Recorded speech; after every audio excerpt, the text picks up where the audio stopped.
What's good, YouTube? We are back again with another video, and today we have for you the Jordan Tatum 1. This is Jason Tatum's first release. He's a Jordan brand signature athlete. We have Zion, Luka, Tatum, right? We had Westbrook and Carmelo and CP3. I want to say those are the 6 players, at least in the NBA. If there are more players, let me know. So he's the 6th signature athlete for the Jordan brand. Out of all of those 6, he is the newest member with his first signature sneaker. Last year was Luka. This year was Tatum. And the year before that was Zion with the Zion 1, right? So we have for you a nice little, let me zoom you guys in a little bit.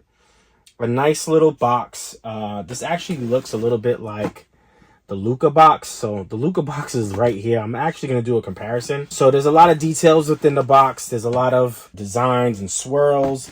And of course you have his logo, his JT logo, right on the front of the box. Then you have his signature. Again, there's a lot of like glossiness to the box, which is a nice little touch. And then you have the Jumpman logo right there. And then you have the label tag. And it's a size 10. We have white and university red. Of course, there's also some blue in this. Kind of reminds me of a UNC to Chicago with the whites, the blues, the reds. This is actually paying homage to Jason Tatum's street that he grew up on in St. Louis. So this is the Tatum right here, the Tatum 1. We'll whip out the kicks for you real quick. But before I do, I'm going to show you the paper. The paper is basically a semi-translucent white paper, and you have the Jumpman logo and the JT logo on there as well, right? Now we get to the sneakers. This is the Jason Tatum sneaker. Let me put the light on for you guys so you guys can see a little bit more. All right. So we got the JTs right here. Of course, JT is one of the better players in the league. Top player for sure. Top 5, top 10. Great success with the Boston Celtics. And it's nice to see that he has his own signature line. Before this, or prior to this, he's been playing in the signature Jordan model. So he's been rocking the 34s, 35s, 36s, 37s. And as of this year, he switched over to his model, of course. Right now, I do have a couple of Jason Tatum Jordan 34s. I believe I have a Jordan 35. I have a Jordan 36 Jason Tatum. And I have a Jordan 37 Jason Tatum. So Jordan Brand has released some of the PEs that Jason Tatum has worn on the court, which is pretty dope, right? This one is interesting. So apparently, right off the gate, as far as specs are concerned, this is the lightest Jordan up to date, and it has a zoom unit in the forefoot. It's the lightest Jordan of all time, right? Including the signature models, this is the lightest Jordan of all time. When you feel it in hand, it feels light. I don't know if I'm going to wear this to play ball in. I'm still deciding that. As far as aesthetics, it is an acquired taste. I could see why somebody thinks it's hideous. I could also see why somebody may think this looks pretty dope. If you wear it on court, I think it's fire, right? Now, on court and lifestyle is 2 different things. Sometimes sneakers don't check off both boxes. And this is one of those scenarios where I feel like this is a great on-court sneaker. Like, if you wore this with some dope Jordan shorts and maybe a Jordan tank, like, you'll look kind of dope. You know what I'm saying? You know, unless you're rocking it with some tech fleece, I really don't think that you can rock this and it's not a Jordan 11, right? It's not a Jordan 3.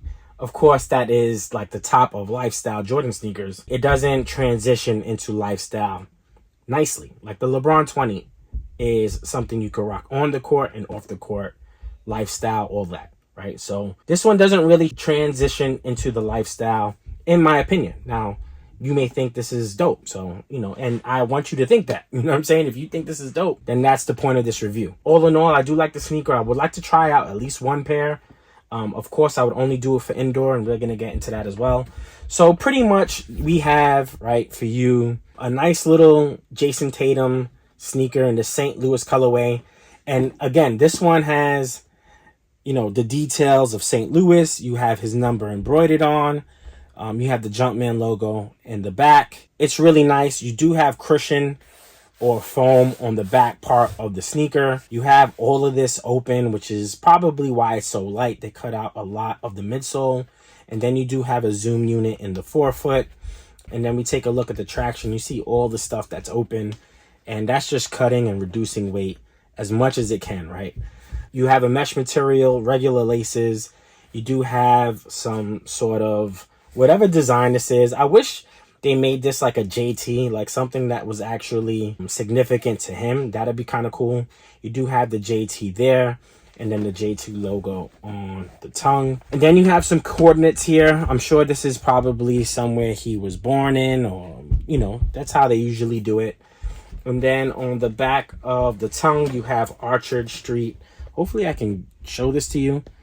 But you have Orchard Street right here. Pretty cool sneaker. I believe on this side, pretty much the same thing, right? Nothing too different. Except you do have Jason Tatum's signature on the back of this shoe here versus the Saint that you get there, right? So it feels like somewhat of a Leno weave. You do have some fuse on top of that. And then you have some plastics. So this feels plastic, this feels plastic, this feels plastic. It almost has an eclipse plate look to it, the Jordan 34 to the Jordan 36, which makes sense because that's something that Jason Tatum is accustomed to wearing. He's been rocking the Jordan 34s to the 36 and of course the 37. I'm sure he likes the way the eclipse plate felt, right? Now just kind of looking around the sneaker, there is some writing and it's going to be very difficult to probably see it. But if you look at this little outrigger, right, there's some writing within that, which is kind of cool. It says, "I just didn't quit," right? So that's pretty cool. Now, the traction, I've heard some terrible things about the traction. I pretty much heard that this foam gets chopped up pretty easily. So this is probably not a sneaker you can wear on concrete. The traction pads or the pods here that you have in front, it's just minimal as far as the surface that it covers. And then here is where a lot of people are not really feeling the foam part, especially if you're probably playing on a regular court. You know what I'm saying? So all in all, this is the Jason Tatum. It's not one of those sneakers you can probably transition into lifestyle. If you think you can, then more power to you. I would have no problem wearing these with some sort of tech fleece or jogging pants to be casual or on the court. But I think on court, this looks a lot better in my opinion. All right. So I hope you guys enjoyed this video, man. Just a quick look at the Jason Tatum ones, man. You know, that's pretty dope. So on that note, I hope you guys enjoyed this video. We out. Peace.